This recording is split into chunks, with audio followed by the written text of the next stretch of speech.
I was stirring the homemade marinara sauce with one hand, my other arm in a sling, when my wife Amanda stormed through the front door with McDonald's bags. Our 6-year-old daughter Lily trailed behind her.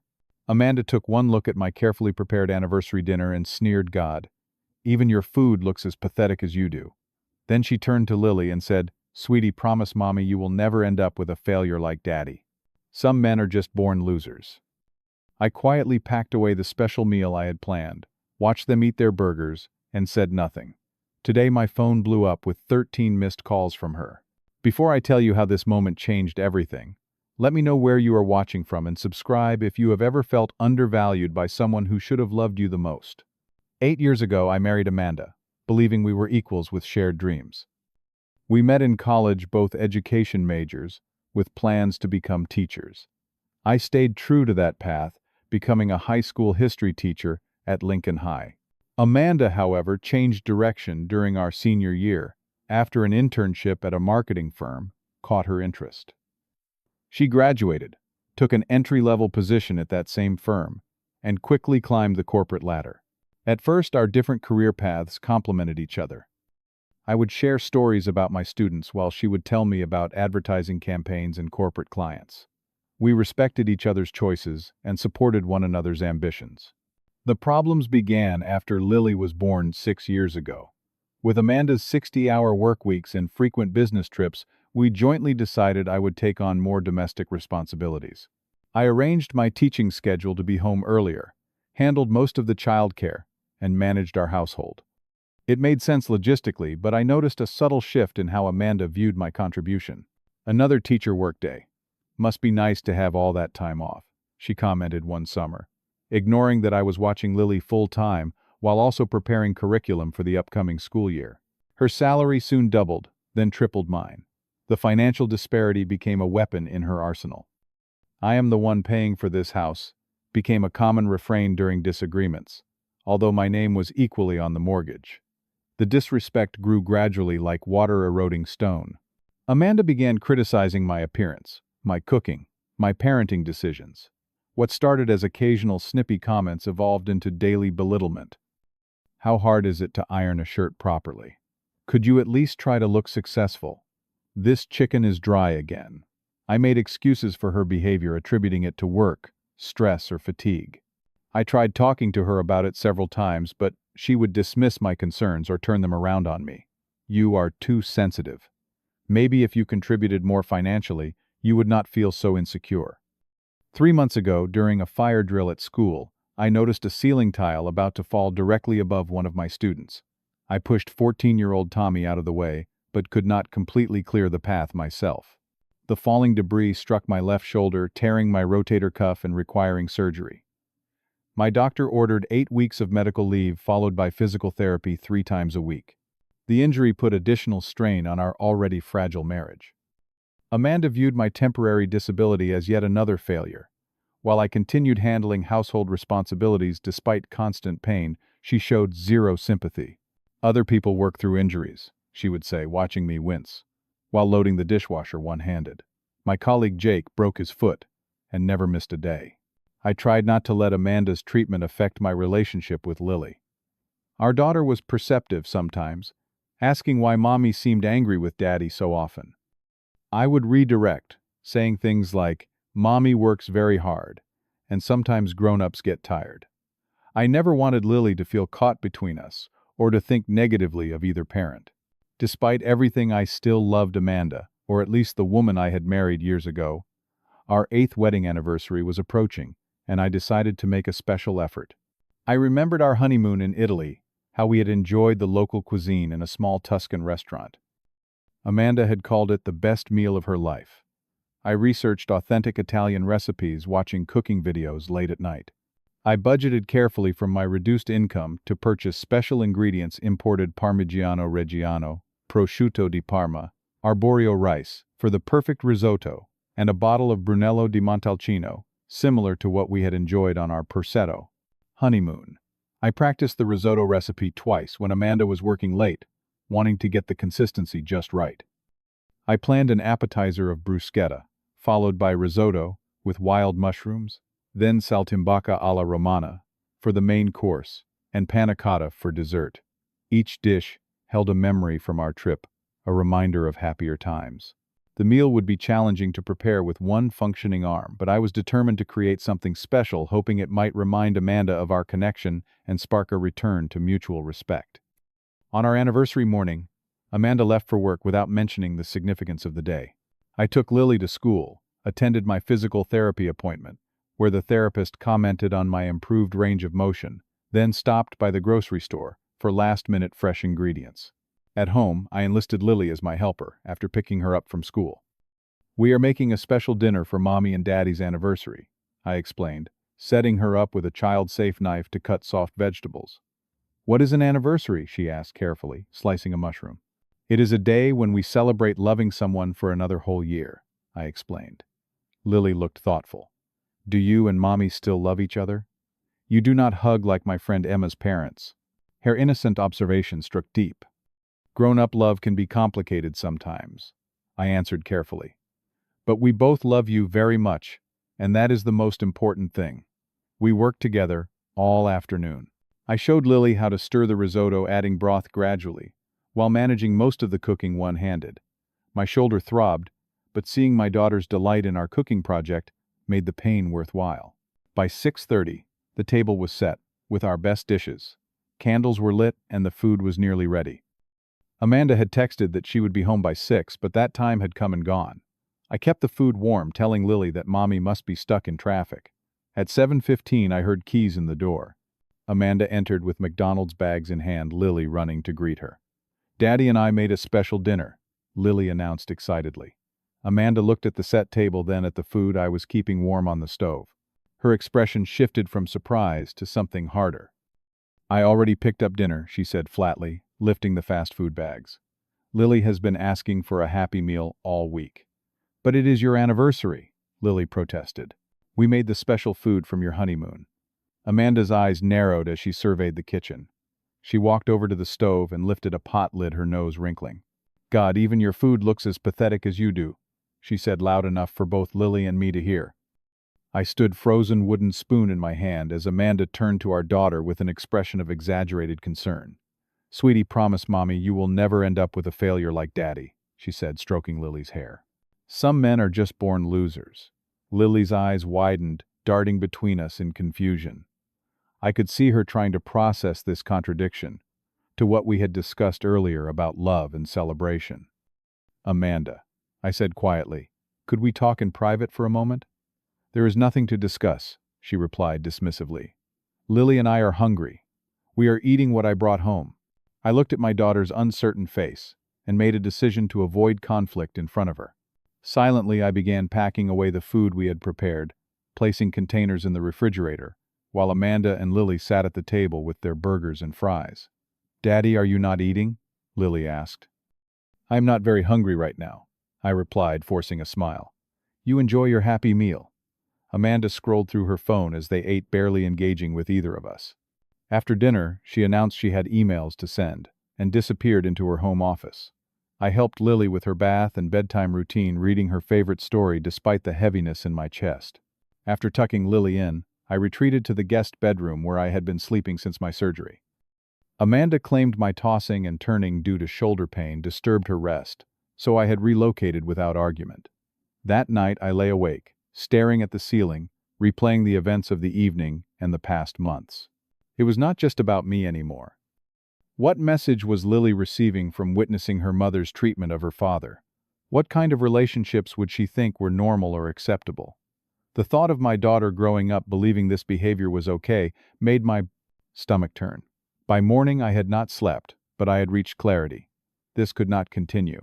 For my sake, and more importantly for Lily's.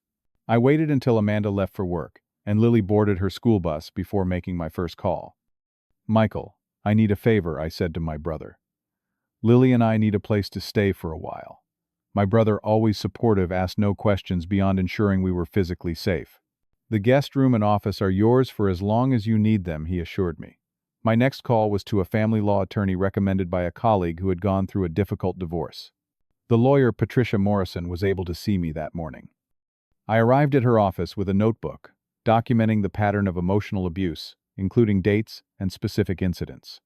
What you are describing is a toxic environment, particularly for your daughter, Patricia confirmed after listening to my account. Given your injury and role as primary caregiver, we have several options regarding custody arrangements. She outlined the legal process, discussed temporary custody and support orders, and gave me a clear understanding of what to expect. I left her office with a strategy and a sense of empowerment I had not felt in years. My final stop that morning was Lincoln High School, where I met with Principal Garcia to discuss my situation. Though I was still on medical leave, I wanted to be transparent about potential changes that might affect my return. "Take the time you need, David," she said sympathetically. "Your position will be waiting when you are ready to come back, whether full or part-time initially. Your students miss you." Her words reminded me that outside my marriage I was valued and respected. I was not the failure Amanda portrayed me to be. At home, I packed essential items for Lily and myself, focusing on immediate needs rather than material possessions. Clothes, toiletries, her favorite stuffed rabbit, my important documents. I transferred half the funds from our joint account to my personal account. An amount the lawyer had advised was reasonable and legally justifiable. At 2:30, I signed Lily out of school early. Her face lit up with surprise. "Are we going on an adventure?" she asked as we walked to the car. "Sort of," I replied. "First, how about ice cream?" We spent the afternoon at her favorite places. The ice cream parlor, where she always ordered mint chocolate chip in a waffle cone, the playground with the spiral slide she loved, and finally the children's bookstore, where I let her select 2 new books. As the day wound down, I found a quiet bench at the park and gently broached the subject. "Lily, you know how we talked about respecting people and using kind words." She nodded, licking the last of her ice cream. "Well, sometimes grown-ups need to take a little space when they are not treating each other with respect. So you and I are going to stay with Uncle Michael for a while." Her brow furrowed. "Is it because Mommy said mean things about you?" Children noticed everything. Partly, I acknowledged. "Your mom and I need some time to figure out how to be nicer to each other, but we both love you very much, and that will never change." She considered this, then asked, "Will I still go to school? Will I still see Mommy?" "Yes to both," I assured her. "You will go to the same school, and you will definitely see Mommy. We just will not all be living in the same house for now." Lily nodded with the simple acceptance children often show. "Can Uncle Michael's dog sleep in my room?" "We can certainly ask him." I smiled, relieved by her resilience. Michael welcomed us warmly, having already prepared the guest room with an air mattress beside the bed for Lily. His golden retriever, Buddy, immediately appointed himself Lily's protector, much to her delight. After getting her settled with a movie, I sent Amanda a text, "Lily is safe with me at Michael's house." We needed space from the disrespect. "I will call tomorrow to discuss arrangements." Then I turned off my phone, sat beside my daughter, and felt a weight lift from my shoulders despite the uncertainty ahead. Later, after Lily had fallen asleep, Michael and I talked over beers in his kitchen. "I had no idea things were this bad," he admitted. "Why did you not say something sooner?" "It happened so gradually," I explained. "And I kept hoping it would get better. Plus, there is shame in admitting your wife sees you as worthless." "There is no shame in removing yourself and your daughter from that environment," Michael said firmly. "You are doing the right thing, David. For both of you." His validation strengthened my resolve. For the first night in months, I slept without anxiety, knotting my stomach. The next morning, I turned my phone back on to find 13 missed calls from Amanda, along with numerous text messages that evolved from angry, "How dare you take my daughter?" to threatening, "I will destroy you in court," to pleading, "Please come home. We can work this out." I waited until Lily left for school with Michael, who had offered to drive her, before returning Amanda's calls. "Where the hell are you?" she demanded immediately. "You cannot just take Lily and disappear." "We are safe at Michael's," I replied calmly. And I did not disappear. "I told you exactly where we were." "This is ridiculous. You are overreacting to one comment." "Bring Lily home now," I took a deep breath. "It was not one comment, Amanda. It has been years of disrespect and belittlement, often in front of our daughter. I cannot allow Lily to grow up thinking that is what a healthy relationship looks like." There was silence on the other end, then a change in tactics. "I have been under so much pressure at work." Her voice softened. "You know I did not mean those things." "I think you did," I countered gently. "And that is why we need this separation. I have spoken with a lawyer about temporary custody arrangements. Lily will stay with me during the week and you can have her on weekends. You cannot do this. Her voice rose again. I earn most of the money. No court will side with you. Courts care about the best interests of the child, I explained, recalling Patricia's words. As the primary caregiver with documentation of emotional abuse, I have a strong case. But I would prefer to work this out amicably. The conversation continued in this cycle. Anger, threats, manipulation, then desperate pleas. I remained steady, repeating my boundaries and expectations for respectful co-parenting. Eventually, Amanda agreed to the temporary arrangement, if only to end the call. The following weeks were challenging but clarifying. Amanda attempted to paint me as the villain to our friends, claiming I had abandoned her without warning. To her surprise, several mutual friends had witnessed her treatment of me over the years, and offered me their support instead. We have been concerned for a while, admitted Jen, who had been in our wedding party. The way she talked to you at the neighborhood barbecue last summer was uncomfortable for everyone. With Patricia's help, we formalized a temporary custody agreement. Amanda initially resisted joint custody, arguing her superior financial position made her the better parent. This backfired when the mediator asked about her involvement in Lily's daily care, and she could not name our daughter's teacher or pediatrician. I found an affordable 2-bedroom apartment within Lily's school district using some of my savings for the deposit. The school principal honored her promise, allowing me to return to teaching part-time while continuing physical therapy. My students welcomed me back warmly, several commenting that they had missed my dad jokes during history lessons. Amanda's wake-up call came about 2 months into our separation, when she arrived at a dinner party to find she had not been invited. The host's longtime friends had extended the invitation only to me. Why am I being punished? She demanded over the phone that night. I am not the one who walked out. People make their own judgments based on what they observe, I replied. You might want to consider how you have been treating others, not just me. This incident, along with similar social consequences, prompted Amanda to agree to co-parenting counseling. The therapist created a safe space for us to communicate about Lily's needs while establishing firm boundaries around personal interactions. Amanda's journey toward self-awareness was slow and inconsistent. There were setbacks, like when she tried to pump Lily for information about my personal life or made passive-aggressive comments during handovers. But there were also moments of genuine reflection, like when she apologized after Lily repeated one of her derogatory phrases about me. I never realized how much she absorbs, Amanda admitted quietly. I do not want her thinking it is okay to speak to people that way. 6 months after leaving my life had transformed. My shoulder had healed enough for me to resume full-time teaching. Lily had adjusted well to the new arrangement, thriving in both households, now that the tension had dissipated.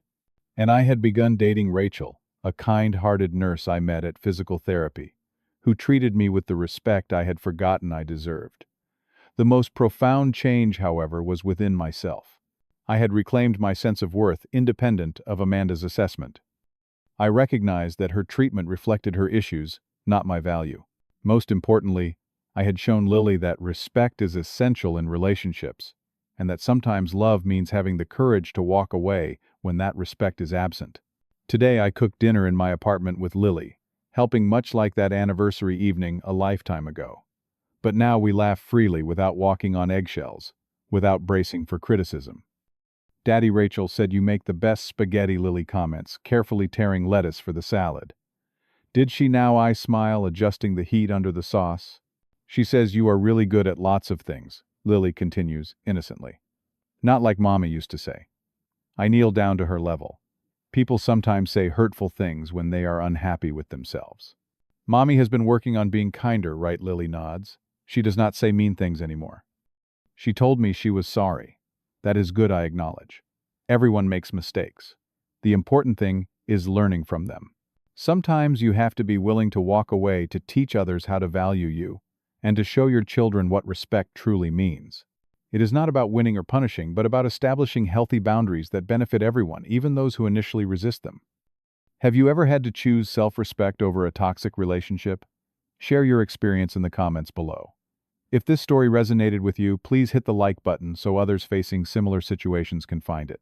Consider subscribing for more stories about overcoming life's challenges, and share this video with someone who might need encouragement to value themselves. Thank you for listening to my journey, and remember that you deserve to be treated with dignity and respect, especially by those closest to you.